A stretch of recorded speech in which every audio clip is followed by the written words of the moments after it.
Hey guys, tonight we begin with the delightfully dysfunctional world of the ancient Greek gods, a pantheon so powerful, so dramatic, and so emotionally unstable. So before you get comfortable, take a moment to like the video and subscribe, but only if you genuinely enjoy what I do here. And let me know in the comments where you're tuning in from and what time it is for you. It's always fascinating to see who's joining us from around the world. Now, dim the lights, maybe turn on a fan for that soft background hum, and let's ease into tonight's journey together. Let's begin with the big guy himself, Zeus, god of the sky, ruler of Olympus, and walking proof that absolute power absolutely fries your sense of boundaries. Zeus was the youngest son of Cronus and Rhea. His dad, like all great fathers, had a habit of swallowing his children whole to prevent them from overthrowing him. Romantic. Fortunately, Rhea saved baby Zeus by tricking Cronus with a rock in a blanket, which tells you a lot about how closely this guy paid attention. Once Zeus grew up, he led a divine rebellion against Cronus, sliced open his father's stomach, Freud would have a field day, and freed his siblings, Poseidon, Hades, Hera, Hestia, and Demeter.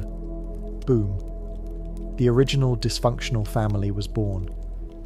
After the gods won the war against the Titans, Zeus became king. He ruled the heavens, controlled thunder and lightning, and was in charge of cosmic order, justice, and oaths. In theory, that is. In practice, Zeus spent most of his time transforming into various animals and seducing anything with a pulse. Swans, bulls, eagles, golden mist. The man had no chill and no consistent moral code. Imagine your country's Supreme Court justice turning into a goose to flirt with civilians. That's Zeus, but with more lightning. His love life was an open-source disaster. He married his sister Hera, which went about as well as you'd expect. He had dozens of affairs, with goddesses, nymphs, mortals, and probably one or two houseplants. The result? An overwhelming number of demigod children, many of whom had serious parental abandonment issues and accidentally founded entire mythologies. But despite all that, Zeus wasn't entirely chaotic. When he wasn't cheating or chucking lightning bolts at mortals who didn't offer proper sacrifices, he did act as the cosmic referee. He enforced oaths, upheld law, and occasionally punished people for being more arrogant than he was, which, frankly, took effort. Zeus was respected, feared, and constantly causing PR nightmares for Olympus. He had power, presence, and zero understanding of personal space. He was both protector and predator, judge and joke, the ultimate divine contradiction. Hera is technically the goddess of marriage, family, and childbirth, which is ironic because her own marriage is an absolute dumpster fire in a golden chariot. She's Zeus's wife, also his sister, because, mythology. Their wedding was supposed to be the divine ideal of sacred union. Instead, it turned into a centuries-long soap opera filled with infidelity, revenge, and a shocking number of people turned into animals, or trees, or stone. Hera is powerful, the undisputed queen of the gods, but her power mostly expresses itself in one very specific way: vengeance. Not on Zeus, of course. No, that would be too simple. Hera's fury is laser-focused on the women Zeus seduces, or let's be honest, outright kidnaps, and their unfortunate children. She once turned a woman into a cow, cursed another to only speak in echoes, and in one particularly cruel moment, tried to kill baby Hercules with a pair of serpents. That was literally his baby. Hers? No.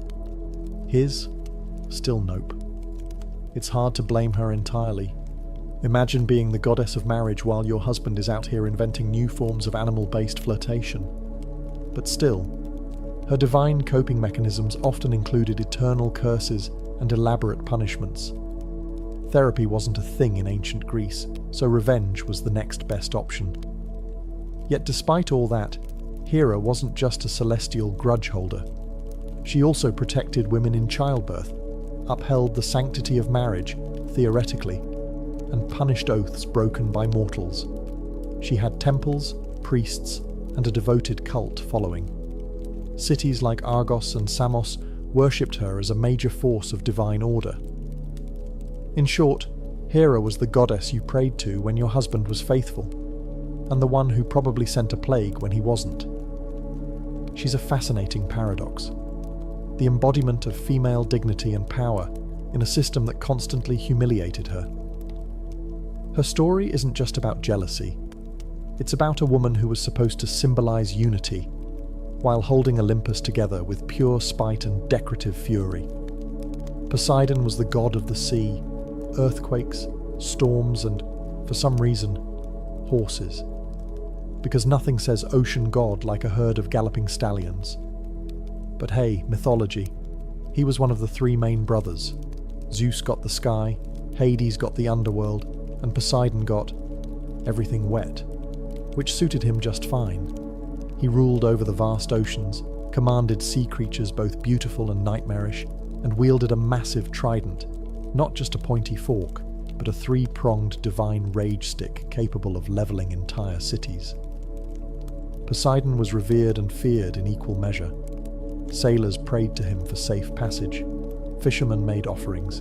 City builders asked his permission before putting anything too close to the shoreline, lest it become beachfront property by accident. But let's be honest, Poseidon had issues. Big, crashing, tidal wave-sized emotional issues.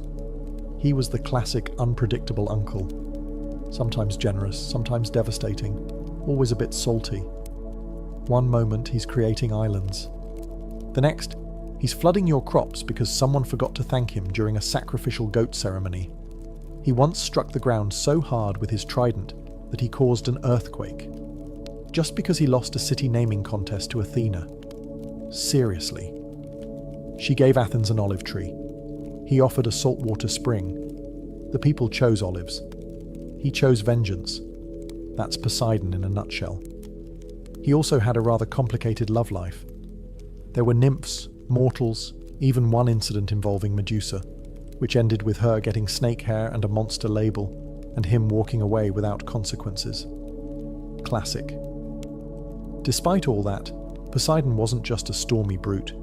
He was a protector of seafarers, a builder of cities, and, in his calmer moments, a god of prosperity and fertility. He was essential to ancient Greek life, especially for a culture so dependent on the sea. But like the ocean itself, he was always one storm away from reminding everyone who was really in charge. Hades is the god of the underworld, not hell exactly, but a vast, gloomy realm where all souls eventually clock out for eternity. Contrary to modern pop culture, Hades wasn't evil. He wasn't even particularly cruel. He was just incredibly tired of everyone. While Zeus got the sky and Poseidon got the seas, Hades drew the short straw and got stuck managing the ancient Greek version of customer service for the dead. For eternity, in darkness, surrounded by wailing, Hades ruled the underworld with a quiet, brooding authority. He wasn't flashy, he wasn't loud, he didn't throw lightning or crash weddings.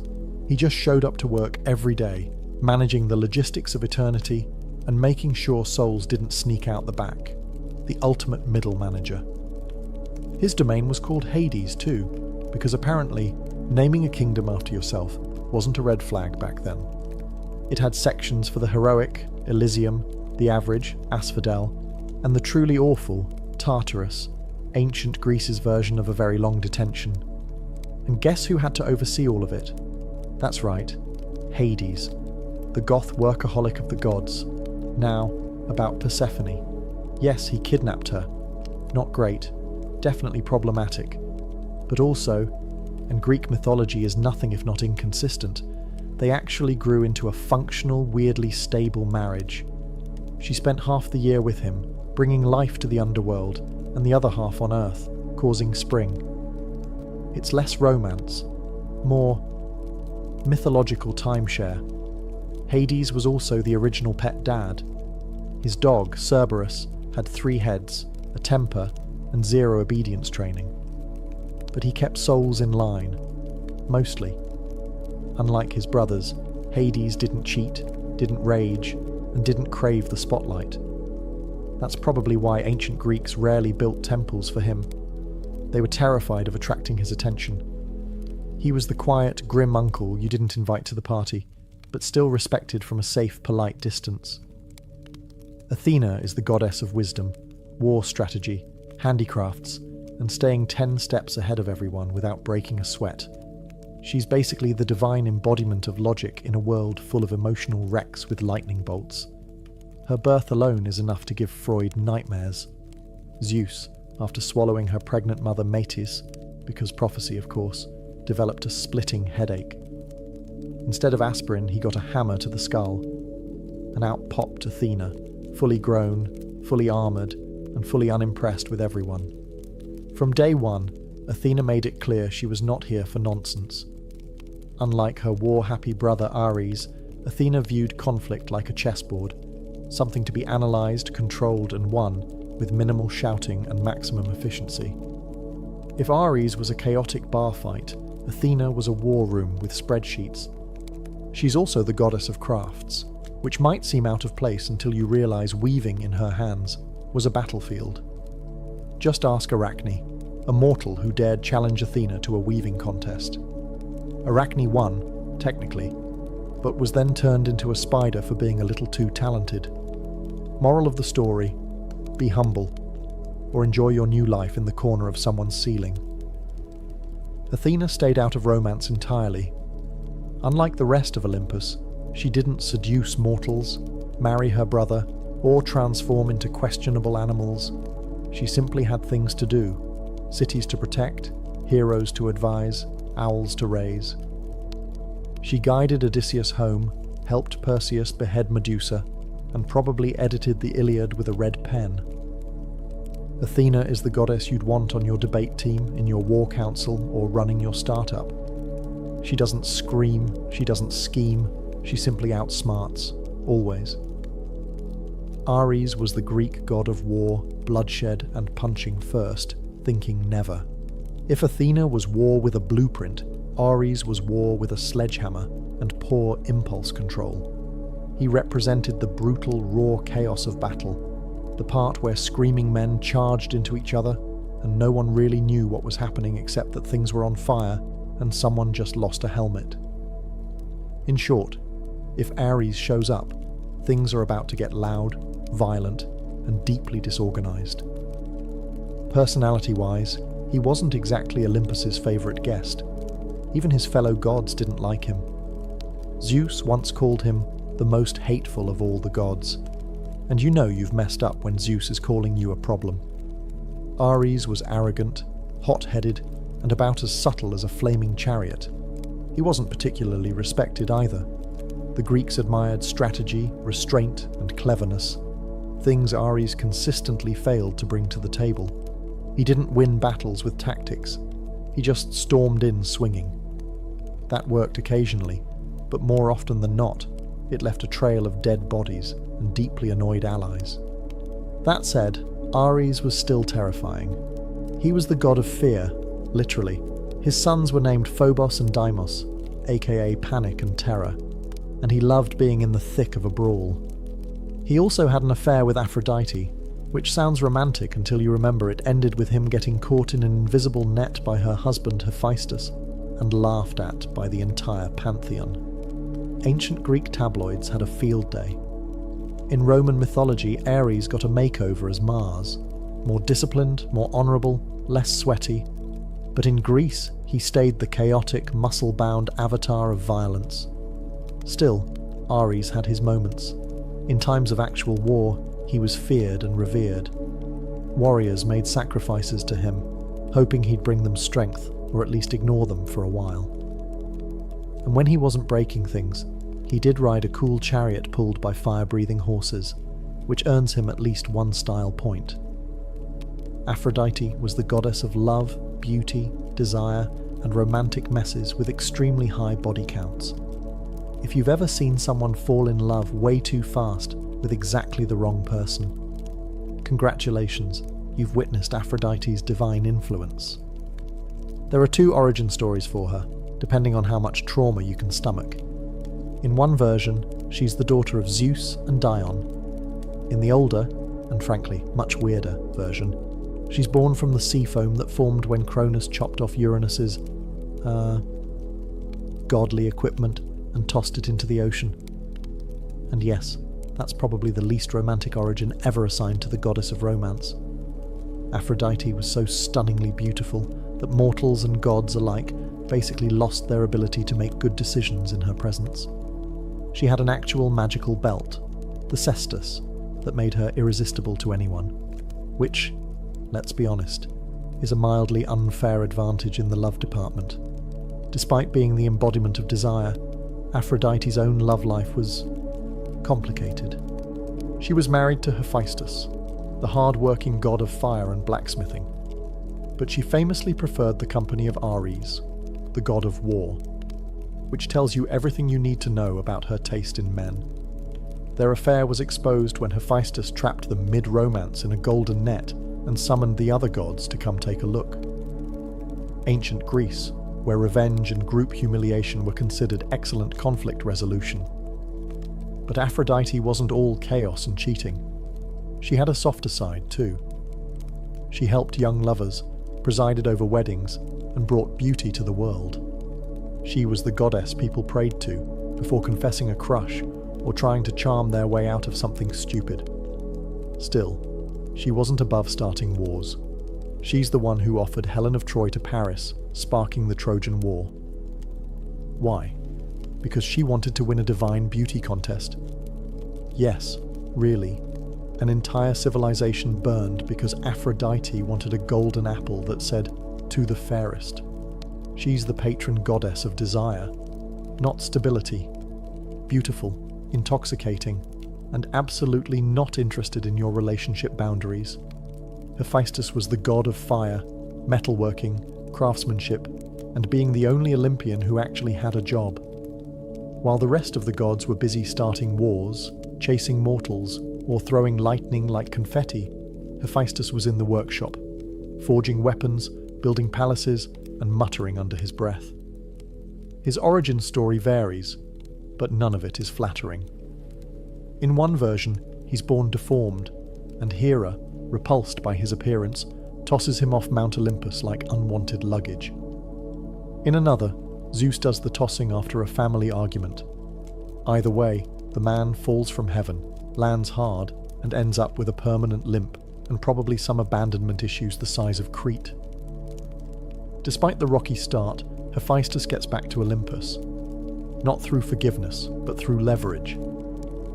He crafts Hera a magical golden throne, which, surprise, traps her. The gods beg him to return and free her. He agrees, but only if they let him back into the divine club. Negotiation. Nailed. Now back in Olympus, Hephaestus becomes the divine handyman. He forges Zeus's thunderbolts, Poseidon's trident, Achilles' armor, and pretty much every magical item anyone brags about. If it glows, flies, or explodes, Hephaestus probably made it while working unpaid overtime. And yet, for all his brilliance, he was consistently disrespected. His wife, Aphrodite, assigned, not chosen, famously cheated on him with Ares. His family, emotionally distant to put it kindly. His co-workers, constantly breaking the stuff he just fixed. But Hephaestus never lashed out like Ares or schemed like Hera. His revenge was creative, elegant, passive-aggressive even. That net he used to catch Aphrodite and Ares mid-affair, artisan-crafted, and designed for maximum public humiliation, practical and poetic. He's not glamorous, he doesn't sparkle, but he's the god who built Olympus, literally. Hephaestus is the unsung hero, the working-class deity of the gods, the patron of blacksmiths, artisans, inventors, and anyone who's ever screamed at a malfunctioning machine and then fixed it with duct tape and rage. Hermes is the god of travelers, commerce, thieves, messaging, and suspiciously fast talking. He's the guy with winged sandals, a staff that probably came with no user manual, and an energy that screams, "I've already eaten 3 olives and lied twice today." Unlike most gods, Hermes hit the ground running, literally. On the day of his birth, he crawled out of his crib, stole Apollo's cattle, invented the lyre using a tortoise shell, and then returned to his cradle before anyone noticed. That's day one. Most gods take centuries to cause that much chaos. Hermes needed about 6 hours. He's known as the messenger of the gods, but that's underselling it. He didn't just deliver messages, he smuggled souls into the underworld, guided heroes through enemy territory, and probably invented the divine version of express shipping. If there was trouble, Hermes was already 2 steps ahead of it, leaving behind a suspiciously vague alibi and a charming grin. He also served as the god of commerce and trade, because nothing says trustworthy marketplace energy like the same guy who oversees thievery. Hermes represented negotiation, persuasion, and morally flexible entrepreneurship. Basically, the patron saint of salesmen, travellers, pickpockets, and anyone who's ever bartered at a flea market. But he wasn't just a charming rogue. Hermes was loyal when it counted. He helped Odysseus outsmart Circe. He gave Perseus the tools to behead Medusa. He even guided souls to the underworld with surprising tenderness, proving that beneath all that mischief, he had a job he took seriously. Hermes also had a signature accessory, the caduceus, a winged staff with 2 intertwined snakes. It's often confused with the symbol of medicine, which is ironic, considering Hermes' primary qualifications were speed, lying, and professional boundary hopping. If Olympus had an IT department, Hermes would be the over-caffeinated tech guy who speaks in acronyms, solves your problems in 2 minutes, and then disappears to go optimize cloud functions, which may or may not involve stealing Zeus's wallet. He's clever, quick, unreliable, and deeply lovable. The god of getting things done, getting away with it, and not answering follow-up questions. Demeter is the goddess of the harvest, agriculture, grain, and giving life to the world, provided she's in the mood. When Demeter is happy, crops flourish, trees bear fruit, and the world blooms with abundance. When she's upset, well, say hello to winter, famine, and general withering disappointment. She's one of the quieter Olympians. Doesn't throw thunderbolts, doesn't start wars, doesn't turn people into animals. But don't mistake quiet for harmless. She can shut down the planet's food supply with one bad mood. Which, as it turns out, she did.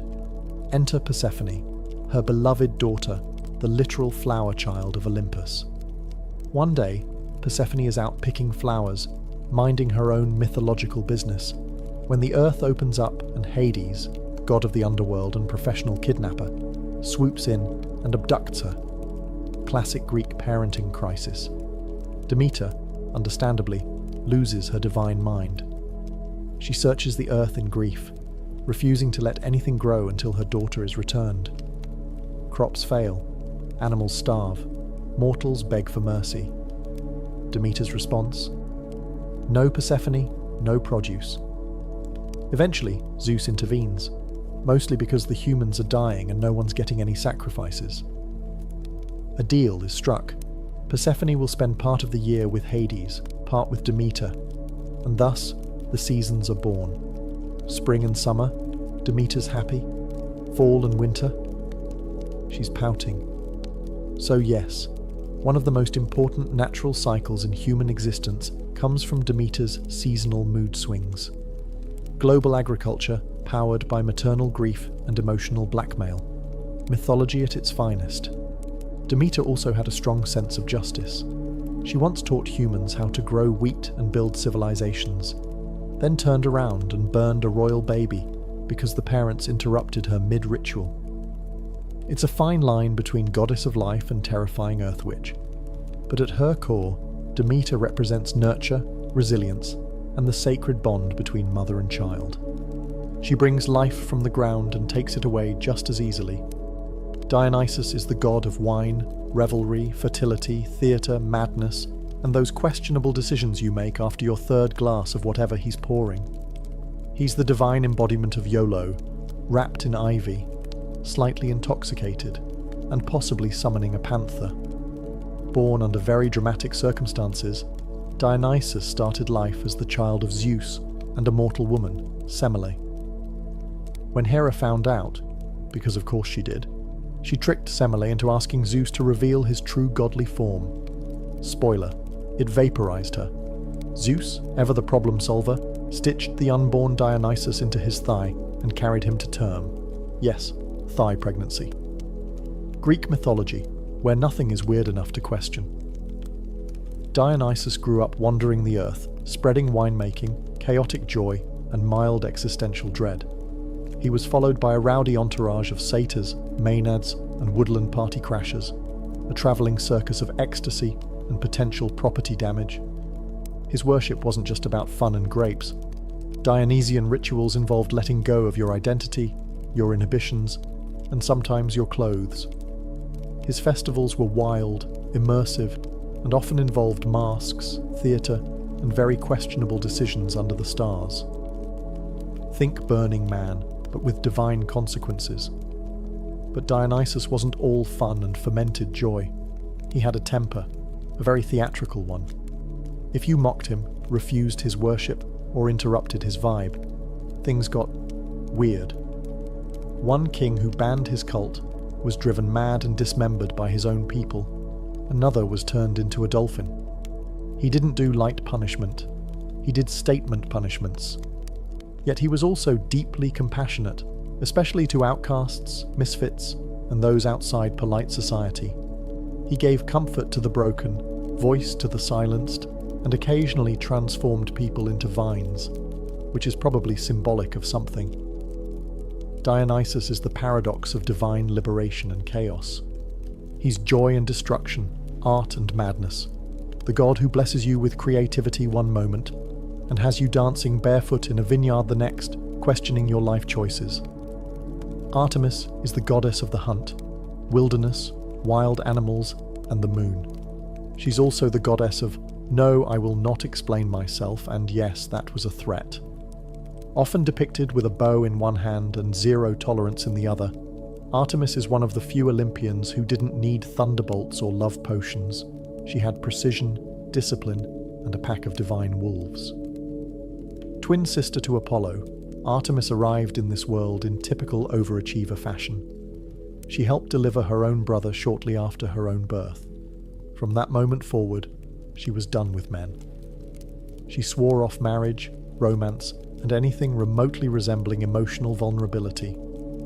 Instead, she roamed forests, hunted stags, and surrounded herself with a loyal band of maiden followers who all shared her love for nature and disinterest in drama. Artemis is best known for her purity, not in a Victorian fainting couch way, but more in the "touch me and I turn you into a deer" way. Take Actaeon, for instance, a hunter who accidentally stumbled upon her bathing. Rather than calmly explain boundaries, she transformed him into a stag and let his own dogs tear him apart. Message received. She was fiercely protective, especially of women and children. While many Olympian gods treated mortals like chess pieces or dating apps, Artemis acted as a divine shield for the vulnerable. She punished those who disrespected sacred nature or harmed the innocent, and her vengeance was swift, poetic, and usually fatal. As a moon goddess, she represented calm, clarity, and mystery. She brought light to the night and guided travelers through darkness, metaphorically and literally. If Apollo was the sun's blinding brilliance, Artemis was the moon's cold, focused stare. Less warmth, more watchfulness. She wasn't flashy, but she didn't need to be. Artemis had presence. You didn't challenge her. You didn't flirt with her. You just hoped she wasn't aiming in your direction. In modern terms, Artemis is the original independent woman. Fierce, free, and entirely uninterested in what you think of her. She didn't live in Olympus. She ran in the woods. Apollo is the god of the sun, music, prophecy, healing, poetry, archery, and, honestly, at this point, just assume he put his name on every job opening on Mount Olympus. If the gods had LinkedIn, Apollo's profile would crash the site. Twin brother of Artemis, Apollo is the shiny, radiant poster child of Olympus. Golden hair, golden lyre, golden chariot. He's the reason we have daylight, according to Greek myth. as he literally drove the sun across the sky every day in a flaming chariot. No pressure if you're running late. But beneath all that brilliance lies a lot of feelings. Apollo is dramatic. He's emotional. He's the guy who sings ballads after a breakup and then curses the person who rejected him. Literally. Ask Daphne. She turned into a tree just to get away from him. Apollo mourned her loss, then turned her into a sacred symbol and wore her leaves as a crown. Because that's healthy. He's also the god of prophecy, which means he technically knows things will end badly, and still gets upset when they do. Classic overachiever energy. He established the Oracle of Delphi, where priestesses, fueled by divine madness, mumbled poetic riddles that somehow explained everyone's destiny. Very user-friendly. Apollo had a complicated relationship with love. He chased several mortals, was rejected by most, and reacted with varying degrees of poetic overkill. When a Spartan prince named Hyacinthus died during a discus game, possibly from Apollo's own poorly thrown disc, he was so distraught he turned the boy into a flower, which is sweet if you ignore the blunt force trauma part. Despite all this, Apollo was also a healer. His son Asclepius became the god of medicine, and Apollo himself could cure plagues, or cause them, depending on how offended he felt that day. In short, Apollo was brilliance wrapped in insecurity, power dressed in poetry, and charm with a short fuse. The kind of god who'd write you a love song and then shoot you with an arrow if you didn't clap. Hestia is the goddess of the hearth, home, and domestic peace, which is ancient Greek for the only Olympian who didn't cause weekly international incidents. She was the eldest child of Cronus and Rhea, and also the first to be swallowed whole by her charmingly paranoid father. Later, she was the last to be vomited back up when Zeus overthrew him, which means, technically, she's both the oldest and youngest Olympian. Yes, Greek mythology is a funhouse mirror of logic. Unlike her more chaotic siblings, Hestia chose peace. She didn't participate in power struggles, didn't throw curses, didn't sleep with mortals, and didn't even throw shade. She was offered a throne on Olympus, shrugged politely, and gave it up to Dionysus. Why? So she could tend the eternal flame and not get dragged into family drama. Queen behavior. She presided over the hearth, the center of every home, temple, and city. Wherever there was a flame burning for warmth, food, or ritual, Hestia was there in spirit. No temples in her name, no scandalous myths, just a quiet presence that made everything else work. The original background essential. She was also the goddess of hospitality. In a world where shelter and food meant survival, she represented the sacred duty of caring for guests.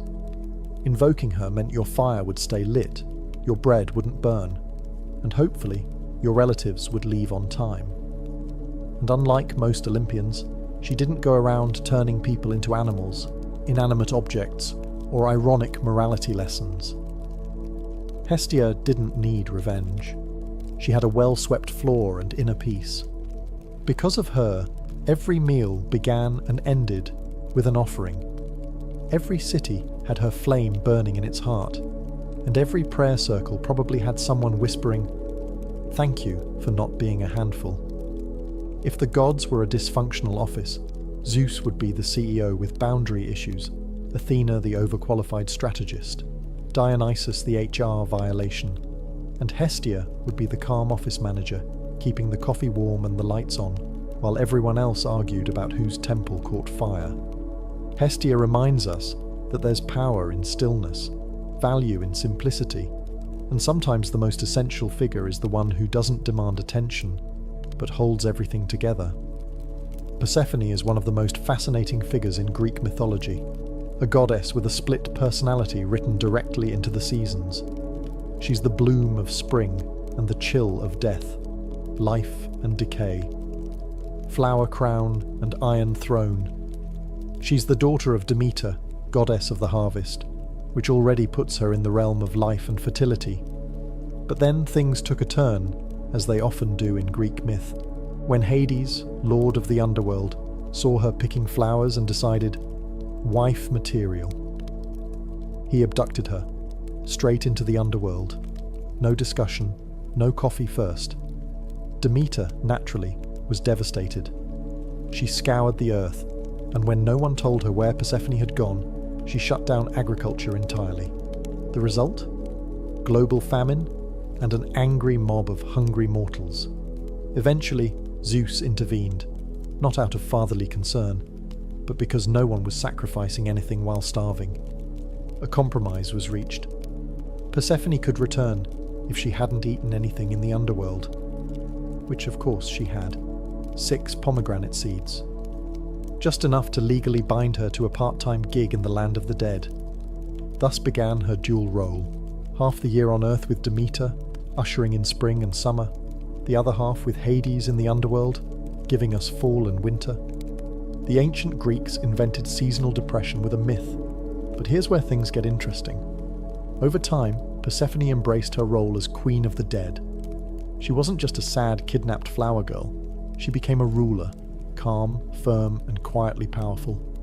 Mortals prayed to her for mercy, for safe passage, for understanding the balance between life and death. She represents transformation, not just seasonal, but emotional. The shift from innocence to strength, from being taken to taking control. Persephone is the goddess of duality. She walks through flowers and bones with equal grace. She's the reason flowers bloom, and the reason they wilt. Before Psyche was even old enough to understand the word goddess, she was being compared to one.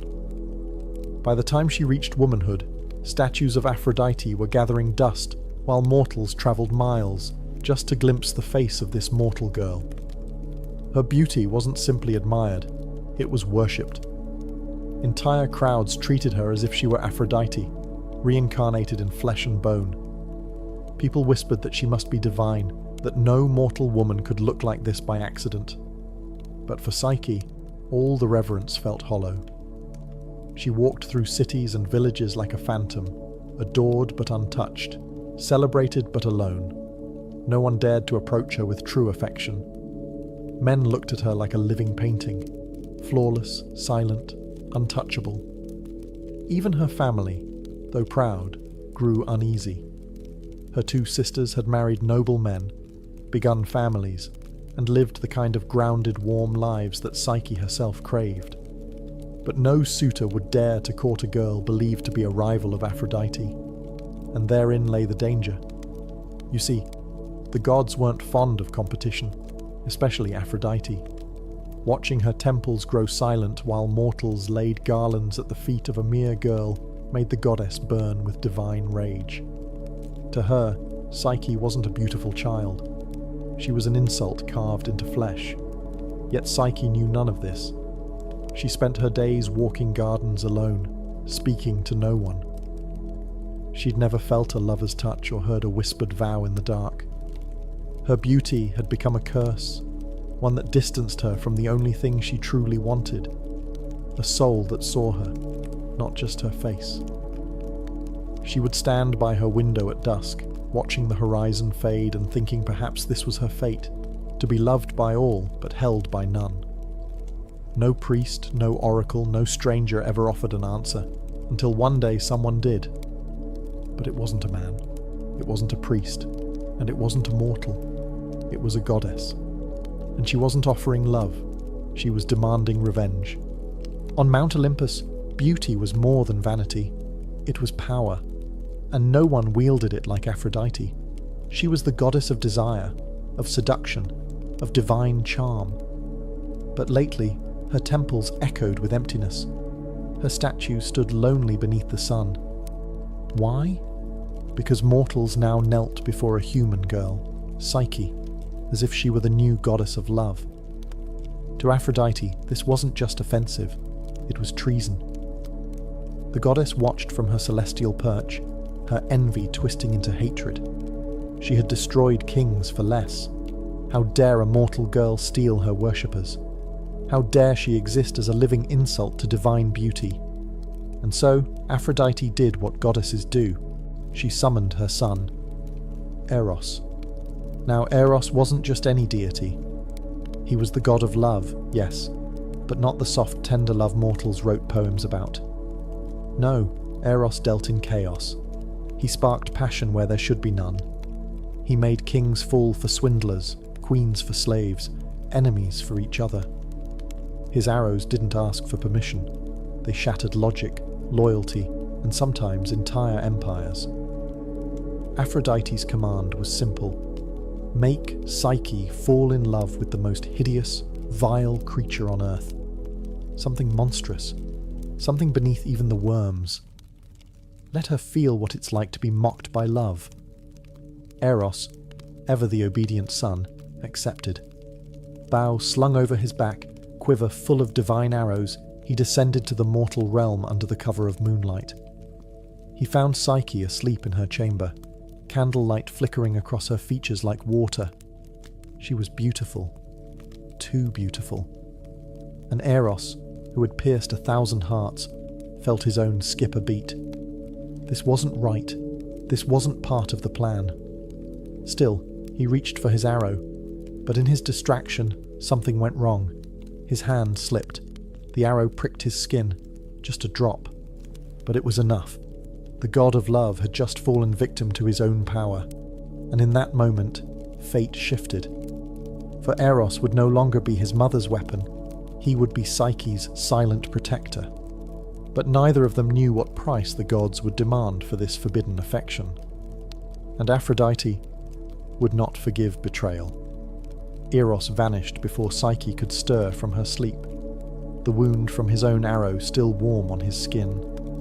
He had pierced countless hearts, but never once had he fallen prey to his own game. Now, with every beat of his heart, he felt a longing he didn't understand, a need to protect her, to cherish her, to hide her from the cruel eyes of Olympus. But protection came with sacrifice. He couldn't tell her the truth. If Aphrodite discovered he had disobeyed her, worse, that he had fallen in love, there would be no mercy, not for him. Not for Psyche. So Eros made a quiet vow. He would love her from the shadows. Meanwhile, Psyche's life grew stranger by the day. No suitors came. Her beauty, once a spectacle, now seemed cursed. Whispers of divine punishment swirled through the kingdom. Her father, desperate and afraid, consulted the oracle of Apollo, and the words returned were cruel.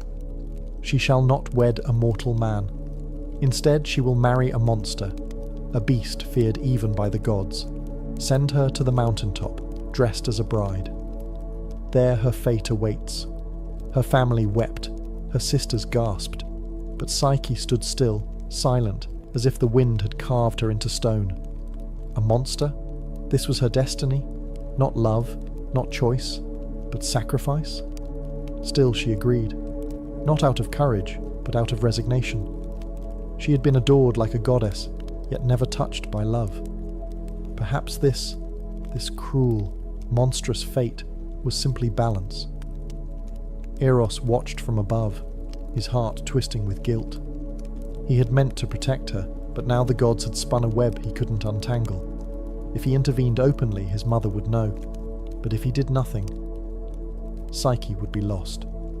So he devised a plan. He would take her to a secret place, a hidden palace known only to him, cloaked in illusion and silence. He would love her, not as a god, but as a shadow. He would never show his face, never speak his name, and above all, he would never tell her the truth. Because if she knew who he was, who she was truly with, everything would shatter. Even the god of love was afraid of heartbreak. The wind was soft but strong as it carried Psyche away from the mountain peak. She had expected cold rock and gnashing teeth. She had braced for a monster's roar.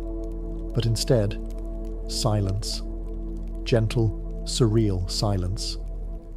When she opened her eyes, she was no longer on the mountain.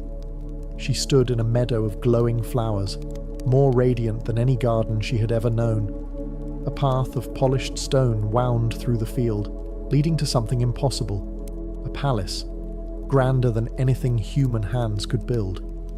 Its pillars shimmered like moonlight on water, Its halls whispered her name without sound. Psyche stepped through the threshold, expecting fear, but finding peace. Servants she couldn't see guided her hands, washed her feet, placed robes upon her shoulders. Food appeared, warm and fragrant, though no one set the table. At night, a voice, deep, tender and kind, spoke from the shadows. "Do not be afraid. You are safe. This is your home." It was him, her unseen husband, the one the oracle had promised. But there was no snarling beast, no monstrous form, just a voice. And strangely, it didn't frighten her. He never revealed himself, not even in darkness. Each night, he joined her in the quiet velvet of the bedchamber. He touched her face like a dream. He whispered laughter in her ear. And each morning, he was gone before the sun rose. She was falling. Fast. Love without sight. Intimacy without form. Each word he spoke made her ache for more. But the one thing he always begged was this: never try to see me. She asked once, gently, why? The voice tensed. If you see me, I must leave you, forever. And so she obeyed. But the mystery grew heavier with each passing day. How could such a kind, thoughtful man be the monster the oracle warned of? Why must love hide its face? And why, when she whispered her name, did he never whisper his? Psyche told herself it didn't matter, that she didn't need to know. But the human heart is a curious thing, and the seeds of doubt, once planted, never stay buried for long, especially when family comes to visit, and especially when sisters come bearing poison disguised as love. It had been weeks, perhaps months. Time moved strangely in the invisible palace. Psyche knew peace, laughter, luxury, and love. But she also knew isolation. No faces, no names, no truth. Just a voice in the dark and shadows that kissed her lips. Then, one morning, her husband's voice was different. "Sorrow will follow if you see them," he said. "See who?" "Your sisters. They believe they come out of love, but what they bring is ruin." Psyche's heart cracked. She missed them. Their teasing, their warmth, even their jealousy. They were her last connection to the mortal world, to the girl she used to be before gods and palaces and mystery husbands. She pleaded, "Let me see them, please, just once." Eros hesitated, but he could never deny her. He agreed, with one warning: do not let their words poison what we have. They will try to unravel your trust. You must not listen. And so, the winds that once lifted Psyche carried her sisters to the garden gates of the invisible palace. When they saw her, they were stunned. She was alive, more than alive, radiant, draped in silks finer than any queen, her skin glowing like starlight. They embraced her, laughing nervously, hiding their envy beneath brittle smiles. "Where is your husband?" one asked. Psyche smiled. "He comes only at night. I've never seen him." The sisters froze. "You've never seen him?" She nodded. "He won't let you see his face?" The other gasped. "What if he's hideous? A beast? Or worse? What if he's one of the gods using you and laughing behind your back?" Their voices dripped with sweet concern, but Psyche felt the change. The old sibling rivalry was still there, now twisted into something darker. Jealousy sharpened their words. "He keeps you hidden, blind, dependent. Is that love or imprisonment?" The seed of doubt was planted. They saw it take root, and they smiled. As they left, they kissed her cheeks and whispered, "Just take a lamp one night, see for yourself. If he loves you, what harm can truth do?" Psyche watched them disappear into the wind, and for the first time since arriving in paradise, she couldn't stop shaking. Not from fear, from curiosity. That night, Psyche couldn't sleep. She lay in the dark, wrapped in silk sheets, his arms gently curled around her, his breath steady beside hers. But her mind was loud, louder than his heart, louder than love. Her sister's words kept repeating like a spell. What if he's a monster? What if he's using you? What if he's not who you think he is? She had trusted blindly. She had given herself, completely, to a voice in the dark. But was that love, or simply surrender? She slipped from the bed, silent as snowfall.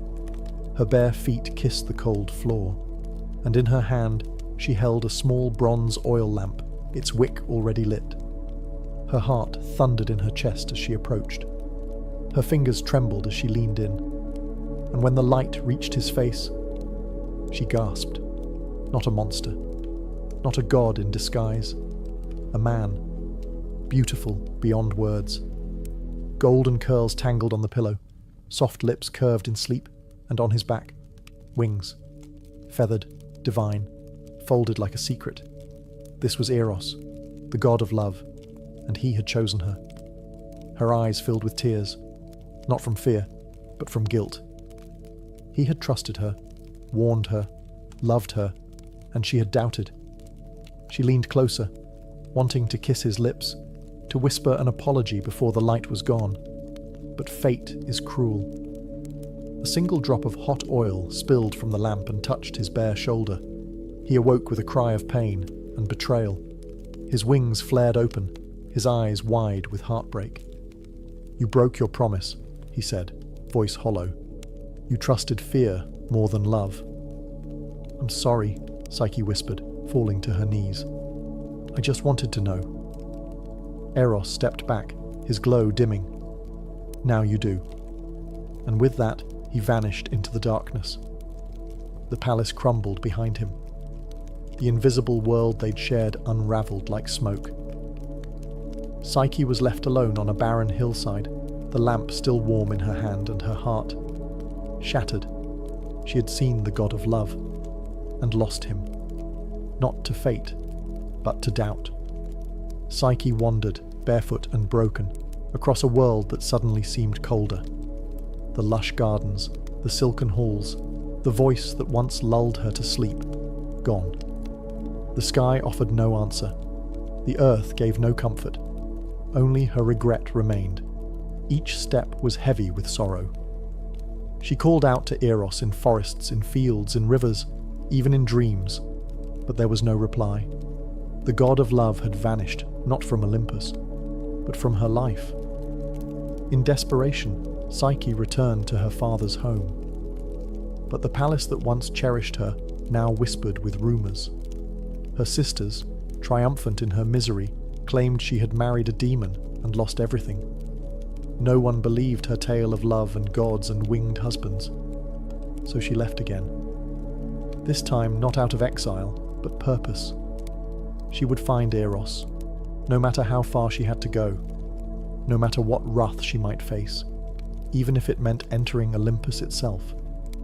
But mortals don't simply walk into the heavens, so she sought the only one who might guide her path, the one who had started it all, Aphrodite. Yes, Psyche was afraid. The goddess had reason to hate her, but if Eros still loved her, if there was even a sliver of hope, then Psyche would face even the wrath of Olympus to earn redemption. She found Aphrodite not in a golden temple, but in a private garden surrounded by mirrors.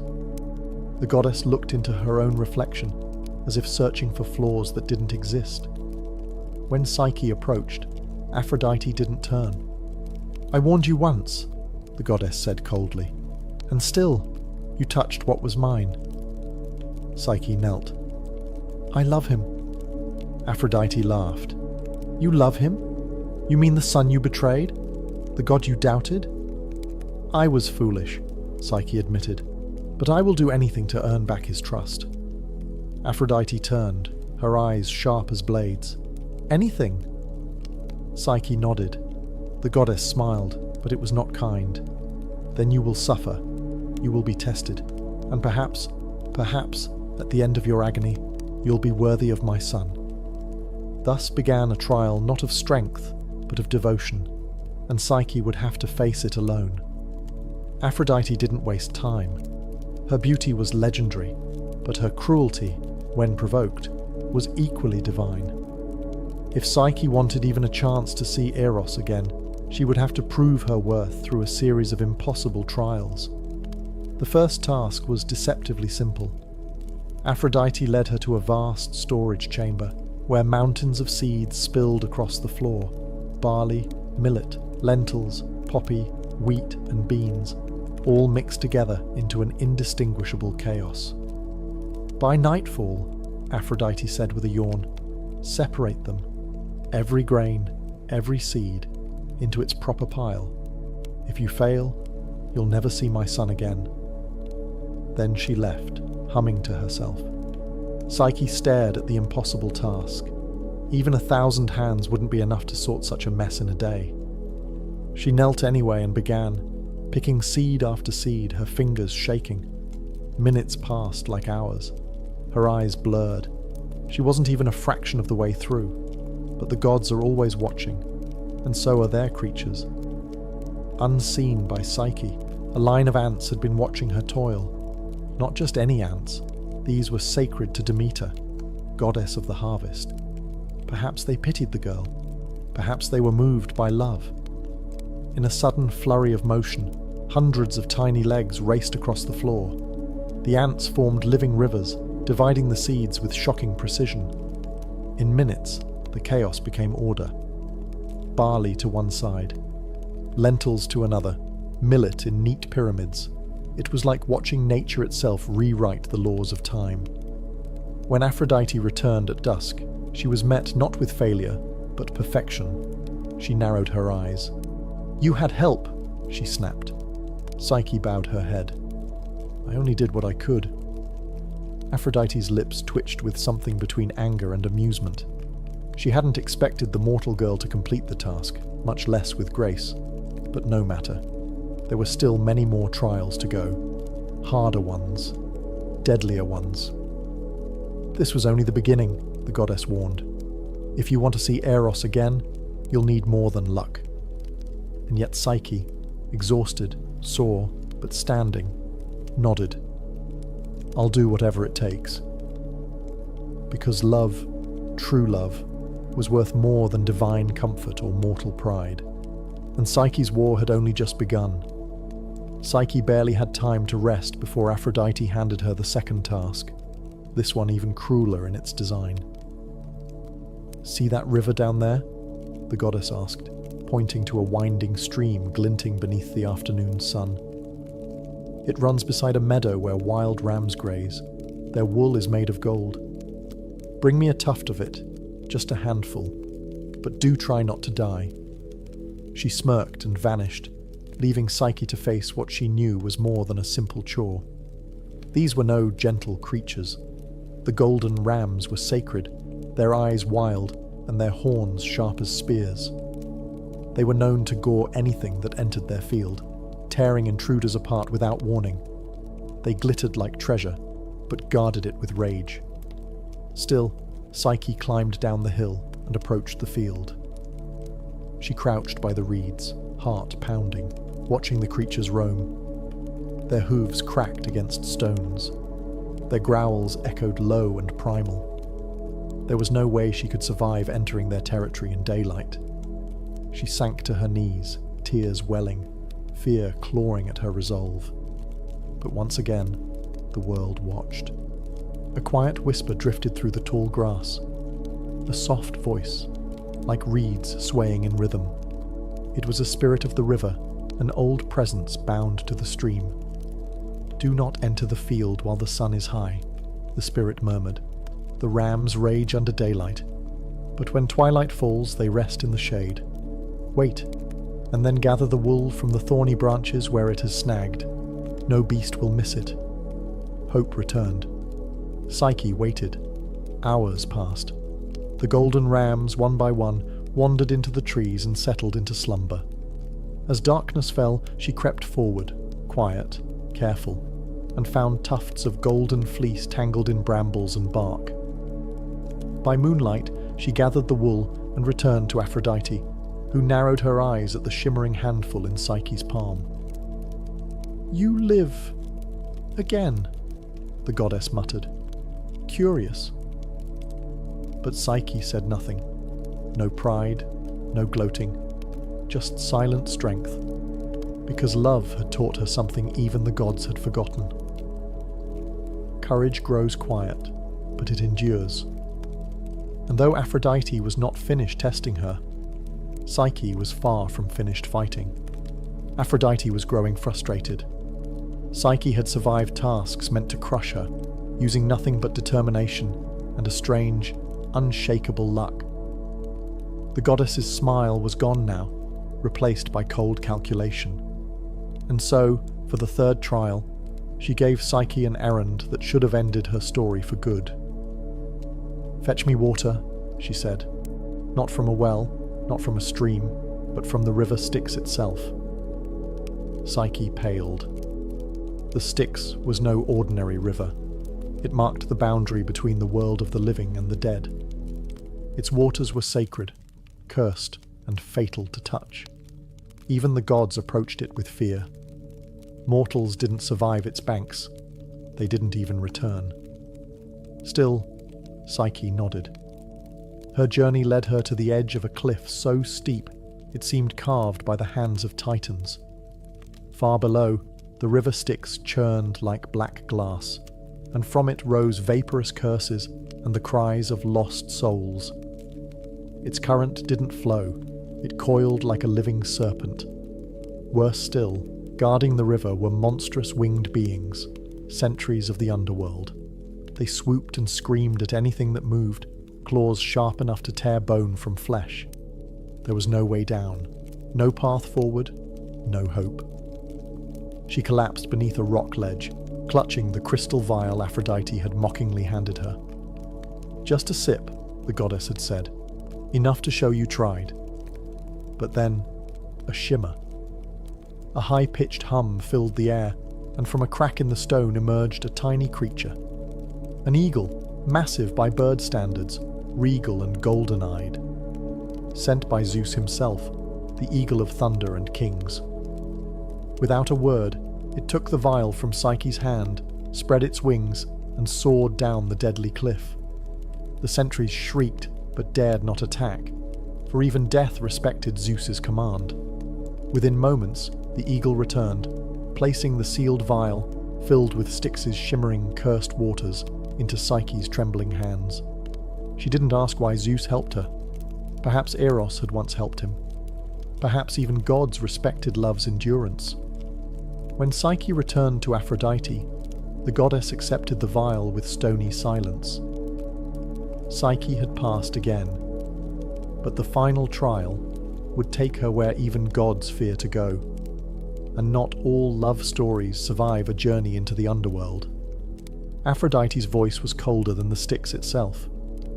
"For your final task," she said, "you will journey to the realm of Hades. There, you will beg Queen Persephone for a box of her beauty. A gift, you see, for me. I'm feeling quite worn lately. Your existence exhausts me." It was a death sentence. Even the boldest mortals avoided the underworld.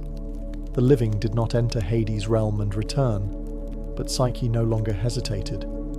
If the path to Eros lay through darkness, then darkness would not stop her.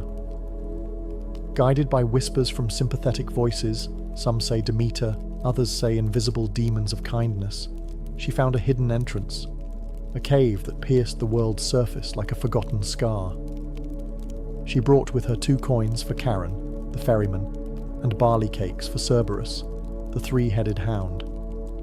Every step deeper drained the warmth from her bones. The air was thick, not with smoke, but silence. The souls she passed drifted like memories, thin, hollow, and unreachable. At the river Acheron, Charon accepted her payment and rowed her through still waters stained with forgotten grief. When Cerberus appeared, snarling at the threshold of Persephone's palace, she fed him the cakes. He quieted, licking his blood-stained jaws. Inside, Persephone sat serene on her obsidian throne, eyes like polished garnets. "You come for beauty," the queen said, not unkindly. "But at what cost?" "I do not want it for myself," Psyche replied.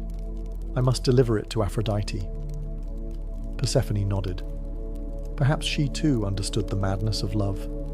She handed Psyche a small sealed box, plain, unmarked, and yet unbearably heavy. "Do not open it," the queen warned. "It is not meant for your eyes." Psyche thanked her and turned to leave.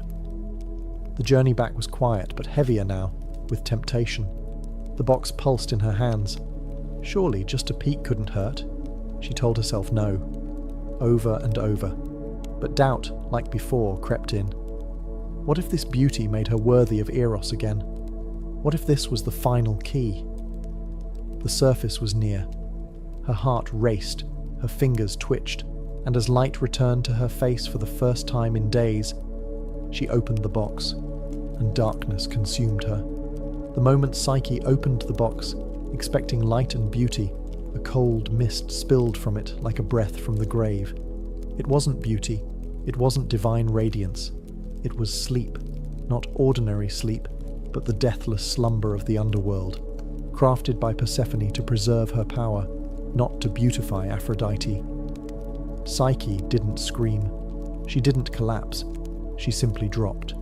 Her body fell softly onto the grass at the edge of the mortal world, the sealed box beside her, her limbs frozen, her breath silenced.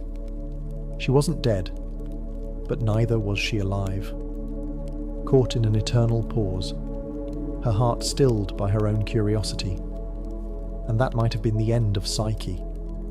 But love has a way of surviving even death.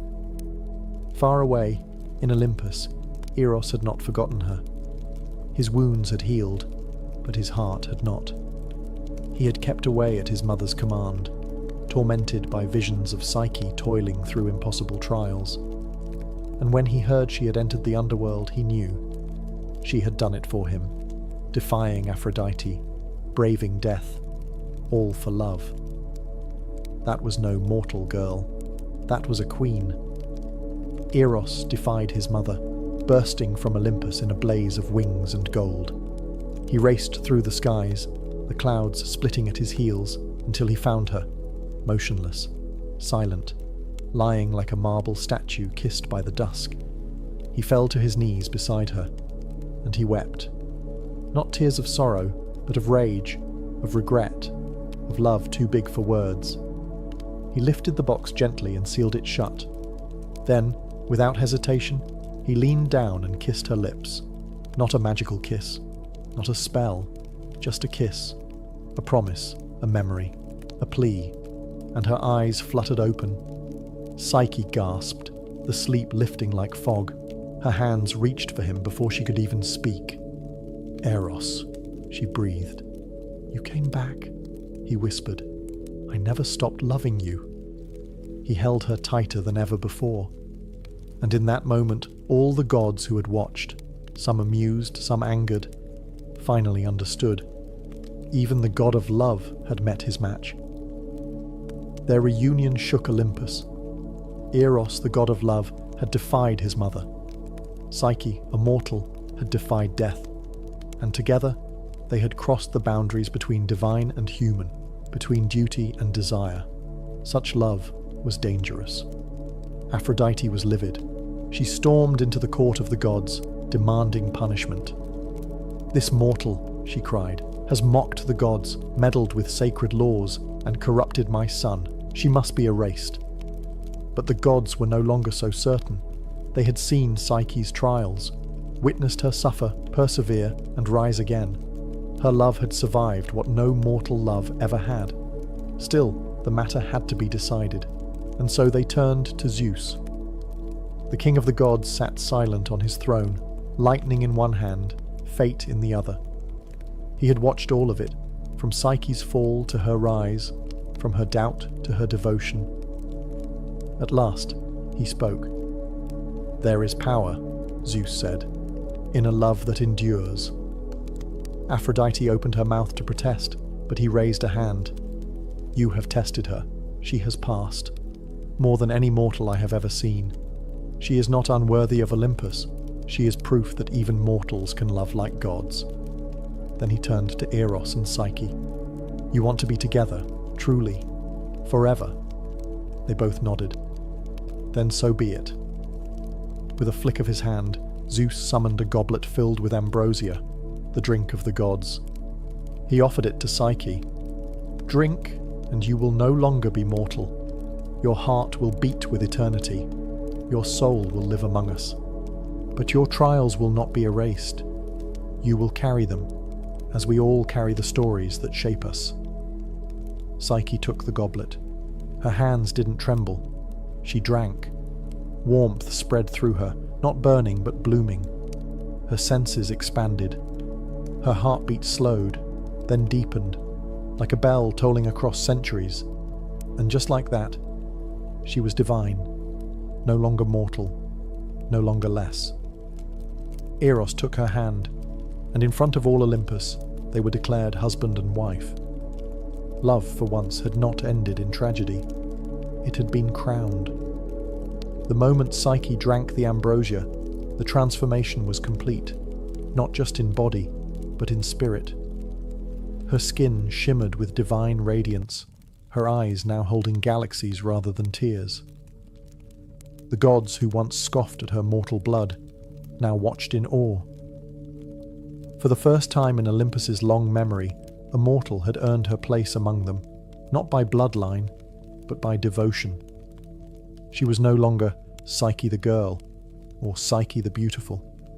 She was now Psyche the immortal, a goddess in her own right. Even Aphrodite, who had once cursed her, could no longer deny what stood before her. A woman who had faced death, temptation, betrayal, and isolation, and still chosen love over pride. Still, the goddess of love wasn't quick to forgive. But Eros, ever his mother's son and yet fiercely Psyche's husband, stepped forward. "She is no rival to your beauty, mother," he said gently. "She is something else entirely, the soul that understands love." And in that moment, the tension melted, not completely, but enough.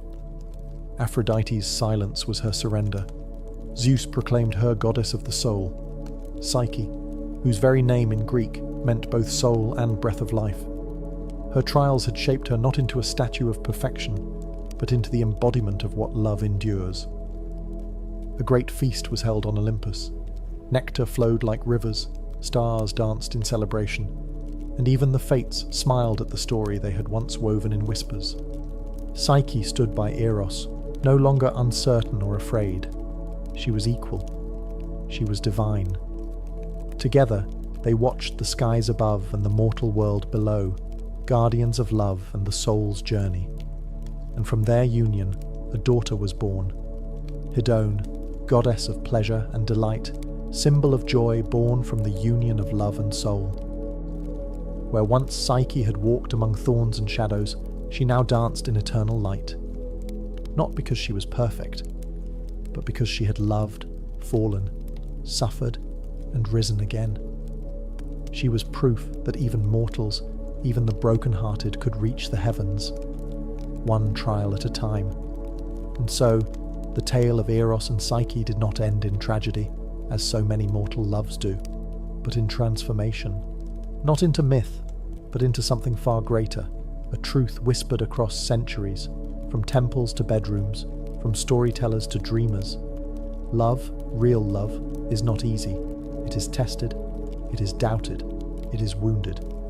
But when it endures, it becomes eternal. Psyche's journey had begun with beauty, a curse she never asked for. She had been worshipped by strangers, envied by sisters, manipulated by gods.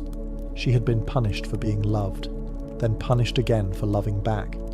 And yet, she never stopped trying. Even when her heart broke, even when her faith cracked, she kept walking. And Eros, the god of love, he learned too. That love is not a weapon, not a game, not a secret in the shadows. It is light, yes, but only if it is faced. Together they taught even Olympus a lesson it had long forgotten. Love does not belong solely to the gods. It belongs to anyone willing to fight for it. In temples across Greece, lovers would offer prayers not just to Aphrodite, but to Psyche. They would whisper her name before marriages, births, and even funerals. Because she wasn't just a goddess, she was a reminder. that the soul can survive despair, that love, when it falls, can rise again, and that no matter how deep the underworld, no matter how sharp the trial, the heart knows the way back. Today, long after temples have crumbled and empires have fallen, the story still lives. In the word psyche, meaning soul. In the word psychology, the study of that soul. And in every tale where love is tested and triumphs, Eros and Psyche live on, not as marble statues, but as echoes within all of us. Every time we choose trust over fear, forgiveness over pride, and love over silence, we walk their path. And perhaps, like them, we become a little more divine. Long before she was feared, before statues froze mid-scream and serpents whispered across marble floors, Medusa was a mortal girl, beautiful beyond compare. Her beauty was not loud or proud. It simply existed, uninvited, like sunlight slipping through stone. Her hair shimmered like strands of midnight silk. Her eyes held the calm of oceans before storms, and her presence, though quiet, unsettled kings and gods alike.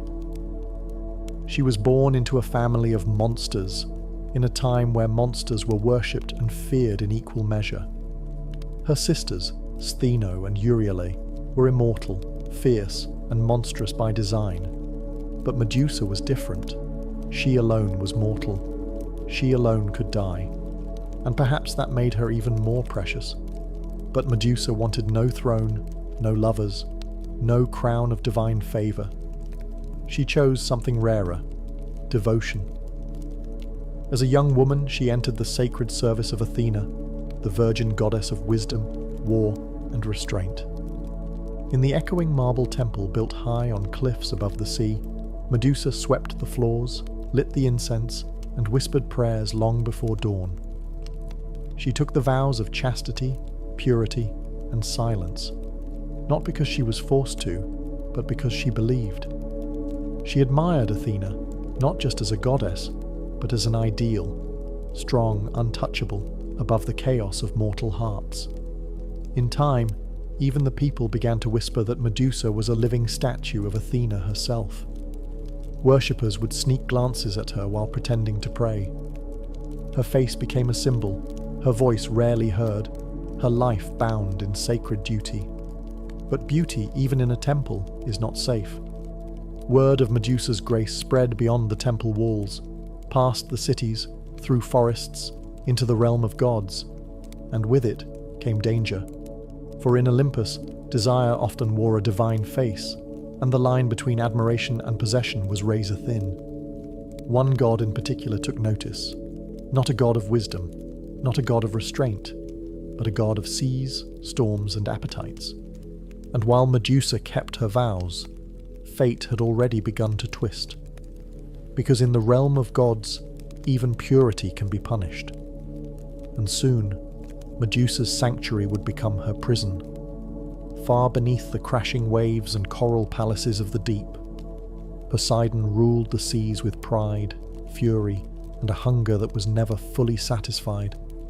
He had tamed monsters, birthed storms, and claimed goddesses, but his eyes now turned to something far less divine, a mortal, Medusa. Her beauty had reached even the ears of Olympus, but it was her stillness, her discipline, her untouchable grace that obsessed him. She belonged to no man, no god, no mortal king. She had chosen a life of devotion, one that placed her far from desire, and perhaps that was what tempted Poseidon most. The more she prayed, the more he watched. And one evening, when the tide was high and the temple was empty, Poseidon rose from the sea. He did not knock. Gods rarely ask permission. He entered Athena's sacred temple as water pooled beneath his feet, a trail of seawater soaking the marble floor. Medusa, alone and unsuspecting, turned, only to find the sea god looming in the shadows, his trident left behind, but his hunger very much present. She called out to Athena, but her cries echoed unanswered. She ran, but temples, built for worship, were not made for escape. and there beneath the cold stone gaze of Athena's statue, Poseidon defiled what was sacred. It was not a seduction. It was a violation. When it was over, Poseidon vanished, leaving nothing but salt and silence behind. Medusa, broken, curled beneath her goddess's image, waiting for justice, for comfort, for anything divine. But gods are not always just. When Athena returned to her temple and saw the desecration, her fury was absolute, but not at Poseidon, at Medusa. Whether out of pride, denial, or divine law, Athena blamed her priestess for allowing the temple to be defiled. Whether she saw Medusa as complicit or simply inconvenient didn't matter. The purity of her sanctuary had been broken, and so the goddess of wisdom passed judgment, not on the god who had violated, but on the mortal who had been violated. Because even in myth, power protects itself. And Medusa, once a symbol of sacred beauty, would now be transformed into a warning no one could ignore. The temple floor was still stained with seawater when Athena returned. The incense had long burned out, the silence was heavy, and at its centre, Medusa knelt in shame, her head bowed beneath the unblinking gaze of her goddess. But Athena's eyes were not filled with pity, they burned with fury. For her temple, her sanctuary of reason, discipline, and virgin purity, had been defiled. And though Poseidon had violated sacred ground, it was Medusa who bore the blame. To Athena, there could be no forgiveness.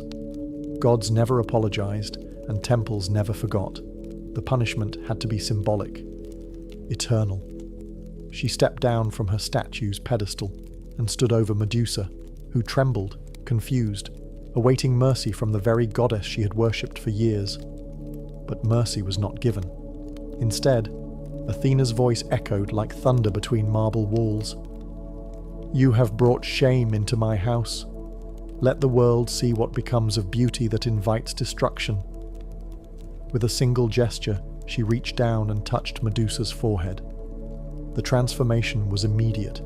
Golden hair turned to writhing serpents, their hissing a cruel mimicry of whispered prayers. Her skin lost its warmth, her gaze became a weapon. Her eyes, once soft with sorrow, now held a terrible power. Anyone who looked into them would turn to stone. Not enemies, not invaders, anyone. It was not a punishment of protection, it was isolation. A curse disguised as defense. Medusa cried out, her voice no longer human. Her tears, once salt water, now dried before falling. Her breath became still. Her reflection shattered mirrors. And worst of all, she could no longer look at another soul without destroying it. Athena did not weep. She did not turn away. She simply watched as her priestess, once beautiful and devout, became something else entirely. A monster. The temple doors closed behind Medusa as she fled into exile, her cries echoing through the hills. No home, no temple, no sisters, no prayers, just stone trails in her wake. And from the cliffs of Olympus, Athena returned to her throne, unmoved. For in the eyes of the gods, punishment need not be fair, only lasting, and Medusa's face would last longer than memory. Banished from temple and city, Medusa wandered into the wilderness, alone, cursed, and feared. Her steps carved a trail of stone across the land, each accidental glance at a passing creature turning it to lifeless marble. Birds mid-flight, deer in the brush, even insects that dared meet her gaze, frozen forever in silence. She sought refuge where no man would follow, in the distant lands beyond rivers and ruin, to a bleak, windswept island at the edge of the world, a place untouched by gods or mortals. There she built no shelter. What use was a roof when the stars offered no comfort? What use were walls when her enemies had once been her protectors? The cave she entered was already half filled with statues, long-forgotten warriors, beasts, or perhaps even fellow wanderers who met her eyes for a moment too long. And so began her second life, not as a priestess, but as a pariah. Medusa no longer wept. Tears belonged to the girl she once was. The girl who believed in justice, who offered incense to Athena, who thought love could be earned through loyalty. That girl had died on the temple floor. In her place stood something else. Not a monster, but a woman shaped by betrayal. Her serpents whispered to her in dreams, not in words, but in instincts. Warnings of intruders, echoes of approaching footsteps. Her hair had become her guardians. Her eyes, her curse. Her soul, a flickering memory. She began carving the walls of her cave with images. Faces, hands, the temple she once served. Even her sisters. Her memories were fading, and stone was all she had left. Occasionally, heroes would come, lured by stories of a cursed maiden, or tempted by the challenge of slaying a beast. They believed she was evil, that by killing her, they might rise in glory. But none of them returned. They underestimated her, not just her power, but her pain. And yet, with each death, Medusa felt less like a victim, and more like the very monster the world imagined. Her humanity had not died, but it was fading. And the gods? They had already looked away. Far from Medusa's cave, in the bustling city-states and sacred temples of Greece, her name began to change. No longer spoken in mourning, it passed from mouth to mouth like a warning, distorted, retold, and reshaped. Medusa, the Gorgon. Medusa, the cursed temptress. Medusa, whose gaze turns men to stone. Her past as a devoted priestess, a mortal girl who served the gods, was buried beneath myth. In its place rose a monster's tale, a creature with serpent hair, whose eyes held the wrath of the underworld. They didn't tell of Poseidon's violation. They didn't mention Athena's cruel punishment. The gods' roles were edited out, smoothed over by priests and poets who preferred their gods spotless and their monsters clearly marked. Children were warned to obey their parents, or Medusa would come in the night. Soldiers carved her image onto shields, not to honor her, but to mock her. Her face became a symbol of fear, a cautionary tale. And yet, her image spread. Artists painted her on pottery. Her twisted silhouette danced across mosaics. Her snarling face was carved into temple walls, not in reverence, but as a weapon, used by the very gods who had cast her out. Medusa, from exile, could only feel the weight of their words. She didn't ask to become legend. She didn't ask to be feared. She had simply survived. And survival, to those in power, is threatening. On the mainland, some whispered of her as more than a monster. Old women in mountain villages left offerings near caves, murmuring that Medusa protected women who had been hurt. They didn't fear her, they pitied her. They called her guardian of the wronged. But these voices were soft, and the roar of hero myths drowned them out. Medusa remained hidden, unaware of how deeply her name had split. Monster to some, martyr to others. What she did know was this.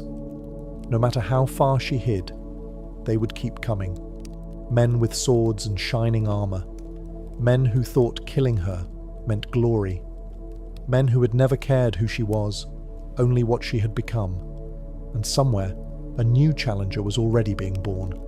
A boy who would grow into a man, a hero, and her final visitor. While Medusa lived in exile, her legend spreading like wildfire, a boy named Perseus was born to a different kind of silence, a prison of prophecy. His mother, Danae, had been locked away in a bronze tower by her father, King Acrisius, desperate to stop a prophecy that her son would one day cause his death. But the gods don't respect mortal locks.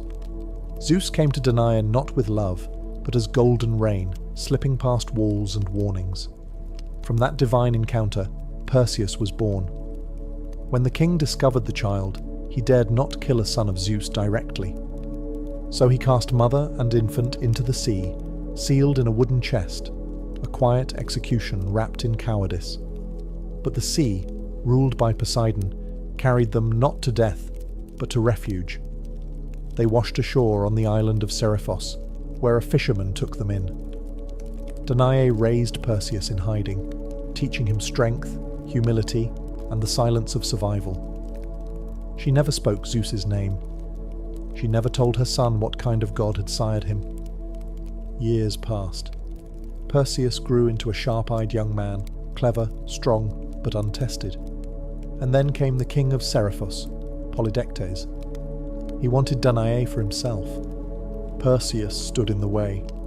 The king, feigning kindness, invited Perseus to a feast. Each guest was to bring a gift. Perseus, poor and proud, brought nothing. Polydectes sneered, "Then bring me the head of Medusa." Laughter followed. It was meant to humiliate him. But Perseus, stung by pride and unaware of the truth behind the name, accepted. The gods watched with interest. Athena, perhaps still nursing guilt over what she'd done to Medusa, saw an opportunity. She would aid this boy, not for justice, but for balance. She and Hermes came to Perseus in dreams, whispering guidance. They gave him tools, winged sandals to fly, a polished shield like a mirror, an adamantine sword, and the helm of Hades to vanish from sight. But no gift came without purpose. Perseus had been chosen not just to kill a monster, but to complete a myth. One that began not with him, but with a girl, alone in a temple, praying to gods who never listened. Perseus set off with divine tools at his side, and the weight of a king's challenge on his shoulders. But finding Medusa was not as simple as crossing land or sea. Her location had been buried by time, hidden even from the gods who had cursed her. To find her, Perseus needed answers that no mortal could give. He sought out the Grey, 3 ancient sisters who shared a single eye and a single tooth between them. They were older than gods, draped in shadow and spite, living in the void between light and nightmare. They knew where Medusa slept, for they were her kin. Perseus didn't beg. He didn't plead. He waited until one of the sisters passed the eye to another, and snatched it from their hands. "Tell me," he demanded, holding their only vision hostage, "or remain blind forever." They hissed, but they spoke. They told him of a distant island, beyond mortal maps, past crags that tore ships to splinters, where stone statues littered the shores like fallen soldiers. An island where no birds sang and no stars dared linger. The lair of Medusa. And so Perseus flew, sandals slicing through clouds, heart pounding. Not with fear, but anticipation. He saw himself returning to Seriphos with a head in his hands, triumphant, Danae proud, Polydectes humbled. He did not yet question the story he'd been told. That Medusa was a monster. That she deserved to die. The gods had prepared him, but they had not warned him. They had not said that her cave was lined with the remains of men who called themselves heroes. They had not said that her eyes were not cruel, only cursed. And they had not said that her face, beneath the serpents behind the myth, still carried the shape of a woman once full of faith. As he flew across the sea, the winds howled louder, as if trying to speak. But Perseus heard only silence, a silence the gods knew well. Because when you create a monster, the last thing you want is for someone to hear her speak.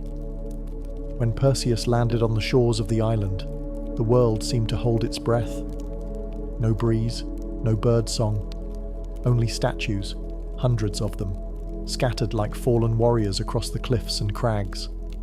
Their faces were twisted in terror, mouths frozen mid-scream, eyes wide with the last thing they ever saw. Her.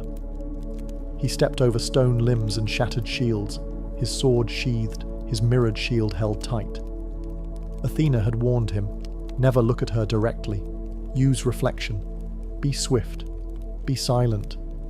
But what the goddess hadn't said was why the statues looked not just terrified, but surprised, as if in their final second they'd realized they were wrong. Perseus moved deeper into the cavern, wings folding behind him. The air was thick with damp moss, snake musk, and something else. Sorrow. The serpents hissed before he saw her, a low symphony of warning and weariness.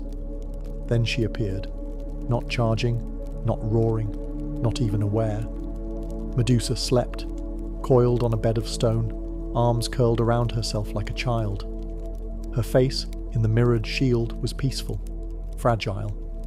A strange beauty lingered, though her features were half hidden beneath the tangle of venomous serpents that rested for now in slumber. She did not look like a monster.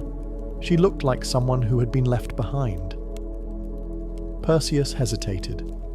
This was not the roaring beast sung about in legends, not the terror painted on urns and shields. She was just a woman, cursed, asleep, and utterly alone. But the gods had given him a task. He remembered his mother. He remembered the mocking voice of Polydectes. He remembered glory, and so he raised the sword, his eyes fixed on the mirrored shield. He took one step closer. A snake lifted its head. Medusa stirred. Her eyes fluttered, still closed. She did not scream. She did not fight. She barely breathed. And in that moment, Perseus struck. The blade hissed through the air with a divine edge. Silence followed. When her head fell into the satchel lined with bronze scales, the island exhaled. The curse was done. Or so he thought. Because you can kill a body, but not a story. And Medusa's story was just beginning. Perseus didn't linger. With Medusa's head sealed in the enchanted satchel, its gaze still potent even in death, he rose into the sky, sandals beating against the clouds. But the silence of the island clung to him. Not a silence of victory, something colder. The head still pulsed with quiet power. Though severed, it was not lifeless. The snakes writhed, tongues flickering, sensing the world beyond the bag. Her eyes remained open, unblinking, capable of petrifying anything that dared peer within. Perseus didn't look. He dared not. The gods had given him a weapon now, a divine trump card, but he began to feel uneasy carrying it. As he flew across the ocean, creatures of shadow stirred in the waves. For this act, though heroic in the mortal realm, had awakened old pacts. Medusa's death had not gone unnoticed. Deep in the sea, her slayer had disturbed the balance. Poseidon felt it. Athena knew it. The fates wove quietly. And far above Olympus, a storm began to gather. Still, Perseus pressed on. His thoughts were consumed with what came next. He would return to Seriphos. He would silence King Polydectes, free his mother, restore his name. He would be a hero. That's what the stories promised. But the weight of the satchel told another tale. He remembered the mirrored shield and the face he'd seen. She hadn't snarled. She hadn't lunged. She'd been sleeping. Was that truly a monster? Or had he killed a warning wrapped in misunderstanding? He pushed the thought aside. The gods had guided him, hadn't they? But as the wind howled louder, Perseus noticed something odd. The head was humming, not a sound, but a sensation, as if it still remembered the world, as if the soul of Medusa, cursed, betrayed, mutilated, still looked outward, still aware, still waiting. And though Perseus would go on to slay monsters, rescue maidens, and carve his name into the stars, he would never again sleep soundly, because sometimes, at night, he swore he heard the faint rattle of snakes beneath his bedroll. And sometimes, he dreamed not of victory, but of a girl kneeling in a temple, begging the gods to protect her. Perseus returned to Seriphos with wind-swept hair, divine armor, and the head of a legend tucked under his cloak. The people greeted him with cheers, unaware of what lay in the satchel, unaware of what it had cost. But King Polydectes was no fool. He had never expected the boy to survive. His challenge had been a death sentence wrapped in mockery. So when Perseus strode into the palace, head held high, the king's sneer quickly turned to unease. "You brought me a gift?" Polydectes mocked, trying to hold on to control. Perseus nodded once. "A token of your request." And with that, he opened the satchel. For a brief second, Polydectes met the gaze of Medusa. Just a second. It was enough. Stone cracked through his skin like frost on glass. His eyes froze wide. His final breath was trapped behind lips turned to granite. The king, so smug, so cruel, was now nothing more than a statue. The room erupted in screams. Courtiers fled. Some fell to their knees. Perseus remained silent, his expression unreadable. His mother, Danae, rushed to embrace him. Finally free. And still, Perseus said nothing about the girl in the cave. To them, Medusa was a monster defeated, a tool used, an obstacle overcome. No one asked who she had been, but Perseus remembered. The way her body fell, the way her face in the mirror had not snarled, but pleaded. Still the story spread quickly. Songs were sung, temples raised. Perseus was called Gorgon Slayer, champion of the gods, breaker of curses. They etched his name into marble, never once carving hers beside it. In his later years, he'd place Medusa's head on Athena's shield, by the goddess's own command.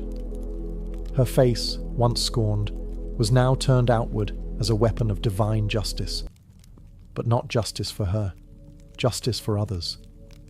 Even in death, Medusa served. Even in silence, her power remained. And Perseus, the golden hero, walked beneath that shield for years to come, every victory won with the face of the woman he had slain. He was loved. She was feared. And neither could change the roles the gods had written for them. After Perseus's triumph, Athena summoned him to Olympus, not just to praise him, but to claim what had always belonged to her. Not the sword, nor the sandals, nor the helm of Hades. She wanted the head of Medusa. Perseus obeyed, offering the satchel without question. And with practiced grace, Athena took the severed head of her former priestess and affixed it to her shield, her aegis, turning it into a weapon of legend. The Gorgon's face, once radiant, once innocent, now snarled in frozen rage from the bronze curve of the goddess's arm. Wherever Athena marched, war followed. Enemies turned to stone at the sight of it. Cities fell. Statues of the aegis spread across temples and coinage. Her shield became both warning and banner. But no one ever asked why Medusa had been cursed in the first place. Athena, the goddess of wisdom, carried the face of a woman she had once punished. Not as a reminder, not out of guilt, but as a symbol of divine power, of what happens when mortals overstep. Yet some whispered differently. Some said Athena was not reclaiming a weapon, but granting Medusa immortality. That by placing her on the aegis, she ensured Medusa would never be forgotten. That the girl who had once cried in her temple was now etched into eternity, where even the gods had to carry the consequences of their actions. But the truth, as always with gods, was layered in paradox. Athena had condemned Medusa for shaming her temple, and now she wielded that same shame as a trophy. The transformation was complete.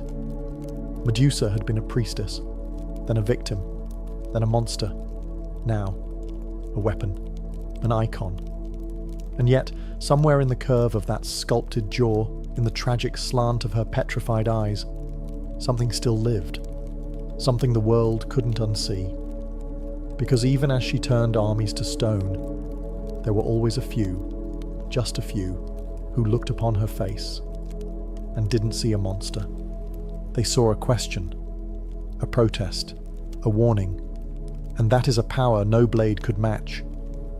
Medusa's face now stared outward from Athena's aegis, unblinking, eternal. To most, it was a symbol of divine terror, of enemies turned to stone, of battles won with a single glance. But to those who looked closer, that gaze held something more than fury. It held memory. It held injustice. It held the truth no temple scroll ever dared to write. Through the centuries, Warriors marched behind that shield, unaware that the face they wielded once belonged to a woman who had never raised a hand in violence. Her curse, gifted by the gods, had become a tool of empire. The weaponization of her trauma was complete. Still, her eyes continued to see. Long after her voice had been silenced, her gaze bore witness to 1,000 battles. She watched kings rise and fall. She saw temples crumble and heroes turn cruel. She saw altars raised to men who had called her a monster, and prayers whispered by women who understood what she had lost. And sometimes, those women left offerings. Tiny clay serpents placed at hidden shrines, a lock of hair wrapped in cloth, a whispered name buried in the dark, not out of fear, but remembrance. Because long before Medusa became a cautionary tale, she had been a protector. Her cave had become a graveyard of would-be conquerors, yes, but also a sanctuary. A place no man could enter and survive. A place where the hunted became untouchable. In time, her legend fractured. To some, she remained the Gorgon. To others, she became something else entirely, a symbol of resistance, a goddess of wrath and wounded justice, a spirit that stood between the powerless and the predators. Her myth bent and twisted as myths do, but the core remained. A woman wronged, a woman reshaped by pain, a woman whose story had been stolen, but whose stare could never be taken away. And so her gaze endured, across paintings, sculptures, shields, coins, and dreams. And in every retelling, someone new would pause. Someone would ask, was she really the monster? And in that question, Medusa lived again. Centuries passed. Empires crumbled. New gods rose and fell. But Medusa endured, not as flesh and blood, but as symbol and shadow. Her face, chiseled into marble and cast in bronze, migrated across cultures.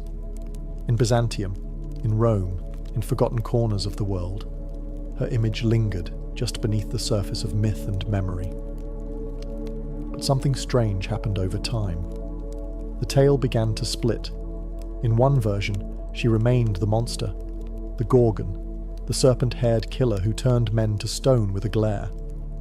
Her head became a talisman against evil, mounted above doors, gates, and armor. Soldiers carried her into war, hoping her legend would strike fear deeper than any spear. But another story quietly grew alongside it, one whispered by poets, philosophers, and women whose voices rarely made it into scrolls. In this story, Medusa was not a beast to be slain, but a wronged woman, punished for beauty, cursed for a crime committed against her. This version didn't roar, it murmured. It asked why a goddess of wisdom would punish her own servant, why the god of the sea would face no consequence, why so many men sought to kill her when she simply wanted to be left alone. In taverns, in libraries, in hidden corners of temples, these questions bloomed like weeds in cracks of marble. And slowly, the image of Medusa began to shift again. She became a mirror, not of terror, but of truth. Women began to see themselves in her, survivors of violence, victims of silence, souls forced to wear the label of monster simply for being feared. Her serpents were no longer a punishment, but a crown. Her eyes, not a curse, but a defense sharpened by betrayal. Even now, in modern tales and art, Medusa rises again, not to petrify, but to testify. She stares from paintings with grief and fury. Her story is retold not to glorify Perseus, but to ask why he was called a hero at all, because myths evolve, and sometimes the monster is not the one with fangs, but the one holding the sword. And in every generation that dares to question the old story, Medusa blinks, just once, and watches them begin to understand.